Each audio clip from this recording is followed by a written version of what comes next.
Les 1001 nuits, traduit par Antoine Galland, tome 1er.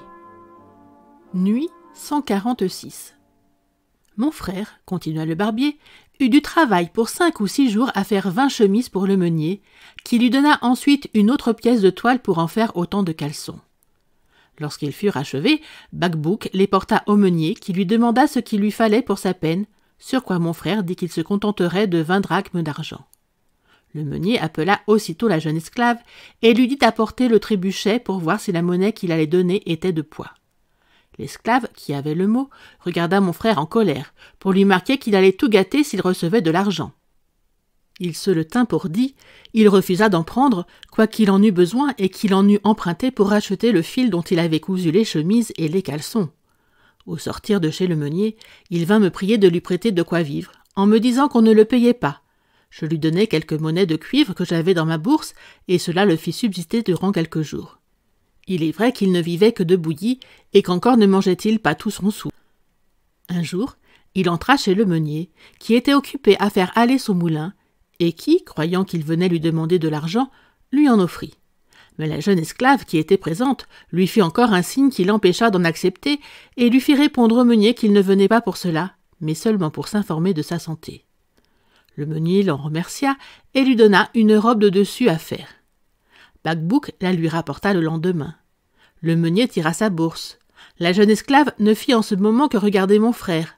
« Voisin, dit-il au meunier, rien ne presse, nous compterons une autre fois. » Ainsi, cette pauvre dupe se retira dans sa boutique avec 3 grandes maladies, c'est-à-dire amoureux, affamé et sans argent.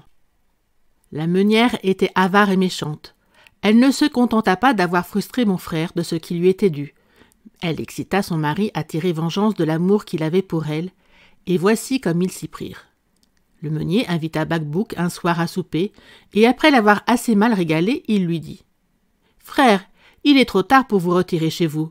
Demeurez ici. » En parlant de cette sorte, il le mena dans un endroit du moulin où il y avait un lit.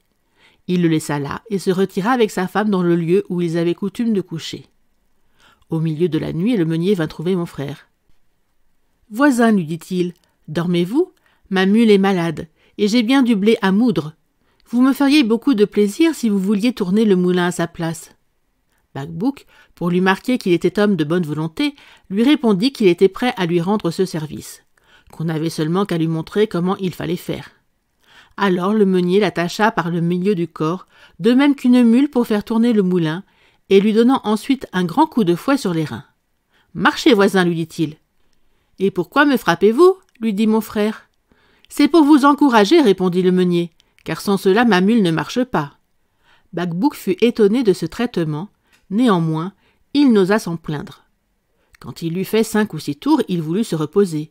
Mais le meunier lui donna une 12aine de coups de fouet bien appliqués, en lui disant « Courage, voisin, ne vous arrêtez pas, je vous en prie. Il faut marcher sans prendre haleine. Autrement, vous gâteriez ma farine. » Scheherazade cessa de parler en cet endroit parce qu'elle vit qu'il était jour. Le lendemain, elle reprit son discours de cette sorte. Merci d'avoir écouté cette vidéo. Si cette vidéo vous a plu, vous pouvez vous abonner gratuitement à la chaîne Coin Livre Audio. N'oubliez pas de liker avec le pouce vers le haut. Vous pouvez aussi me laisser un commentaire. À bientôt.